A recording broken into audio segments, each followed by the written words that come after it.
திருவள்ளூர் மாவட்டம் கும்மிடிப்பூண்டி அருகே 3 வயது குழந்தையை கொடூரன் பாலியல் வன்கொடுமை செய்து கொன்ற சம்பவம் கடும் அதிர்ச்சியை ஏற்படுத்தியுள்ளது. சென்னை ஸ்டான்லி அரசு மருத்துவமனையில் வைக்கப்பட்டிருந்த குழந்தையின் உடலுக்கு தமிழக பாஜக தலைவர் நயினார் நாகேந்திரன் அஞ்சலி செலுத்தினார். குழந்தையின் பெற்றோருக்கு ஆறுதல் சொன்னார். பின்னர் செய்தியாளர்களை சந்தித்த அவர் தாவேக ஆட்சியை கிழித்தார்.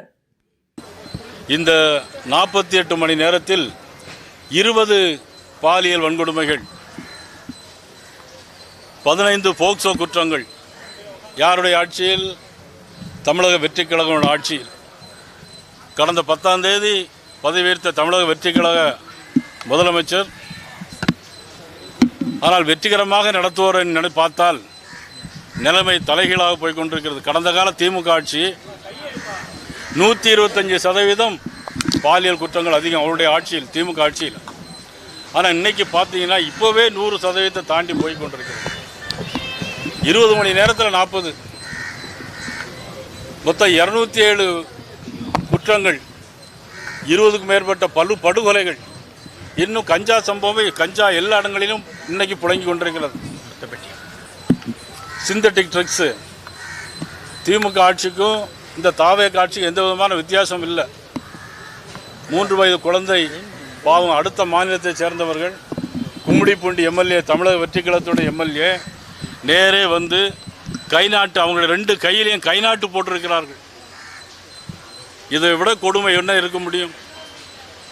ஆனால்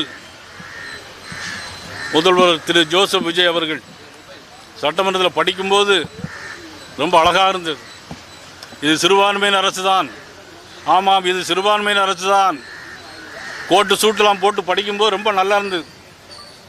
ப்ரோ, தமிழக வெற்றி கழகத்துடைய முதலமைச்சர் ப்ரோ, இந்த 3 வயது குழந்தையை பாருங்கள் ப்ரோ. அங்கிள் அங்கிள் நரம்பு புடைக்க பேசுறீங்களே ப்ரோ, திரு ஜோசப் விஜய் ப்ரோ, இந்த 3 வயது குழந்தைக்கு யார் பதில் சொல்லுவாங்க? பெரம்பூரில் 7 வயது படிக்கிற மாணவிக்கு யார் பதில் சொல்லுவாங்க? சொல்லுங்க bro. Joseph Vijay bro MLA வர்றார், மிரட்டுறார். யாருடைய ஆட்சியில்? எத்தனை நாள் உங்களுடைய ஆட்சி தாங்கும்? மக்களை பற்றி கவலைப்பட வேண்டாமா? மக்களை பற்றி உங்களுக்கு கவலை இருந்தால் சட்டம் ஒழுங்கு சரியாக செய்திருப்பார்களா இல்லையா? எவ்வளவு பெரிய மன கஷ்டம். எல்லார் வீட்டிலையும் பெண் குழந்தைகள் இருக்கிறது. 3 வயது பச்சிளம் குழந்தை. இதற்கு காரணம் போதைப் பொருட்கள். சட்டம் ஒழுங்கு சரியில்லை, காவல்துறை சரியில்லை. சிவகங்கை மாவட்டத்தில் ஒரு பெண் காவலர், சிவகங்கை மாவட்ட பெண் காவலர் 3 போலீஸ் காவல்துறையே கற்பழிக்கிறாங்க. சொல்லுங்க bro. Bro Joseph Vijay bro, காது கேட்கிறதா உங்களுக்கு? திருச்சி ஜோசப் கல்லூரி நன்றி அறிவிப்பு சொன்னீங்களே, நன்றி அறிவிப்பு சொல்லும் போது நரம்பு புடைக்க பேசுறீங்க. ஒரு முதலமைச்சர் நன்றி அறிவிப்பு சொல்லும் போது என்ன சொல்ல வேண்டும்? இதற்கு யார் பதில் சொல்லுகிறார்கள்? பக்கத்தில் தானே இருக்கிறது. 18ஆம் தேதி நீங்கள் சட்டமன்றத்தை துவக்க இருக்கிறீர்கள். 18ஆம் தேதி பாரதிய ஜனதா கட்சியினுடைய சார்பிலே சென்னையிலே இதை கண்டித்து மாபெரும் ஆர்ப்பாட்டம் நடைபெறும். இது கட்சி பாகுபாடின்றி, மத பாகுபாடின்றி, இன பாகுபாடுமின்றி அனைவரும் கலந்து கொள்ள வேண்டும் என்று நான் அன்போடு கேட்டுக்கொள்கிறேன். இது மாதிரி விஷயங்களை லேசாக விட்டுவிடக்கூடாது. இந்த ஆட்சி ஒரு விஷ கிருமி. இந்த முதலமைச்சர் முதுகெலும்பில்லாத முதலமைச்சர்.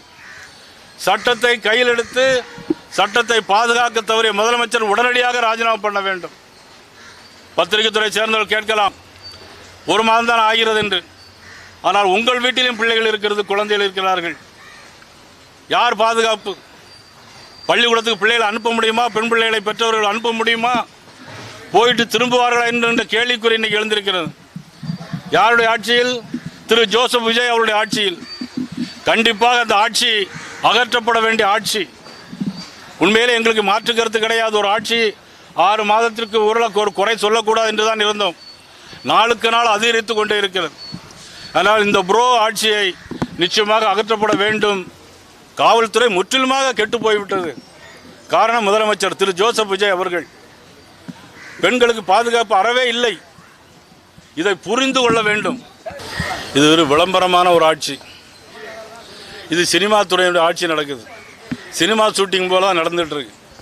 உண்மையிலே இனிமேல் இது திருத்தவே முடியாது இந்த ஆட்சியை. இனி மக்களாக முன் வந்து ஒரு போராட்டத்தை நடத்த வேண்டுமே தவிர ஏதோ அரசியல் பேச வேண்டும் என்பதற்காக நான் இதை பேசவில்லை. மக்கள் உணர்வோடு இனி வருங்காலத்திலேயே இந்த ஆட்சிக்கு மட்டும் இல்லை, இந்த மாதிரியான கட்சிகள் நாட்டிலே வரக்கூடாது, வளரவிடக்கூடாது.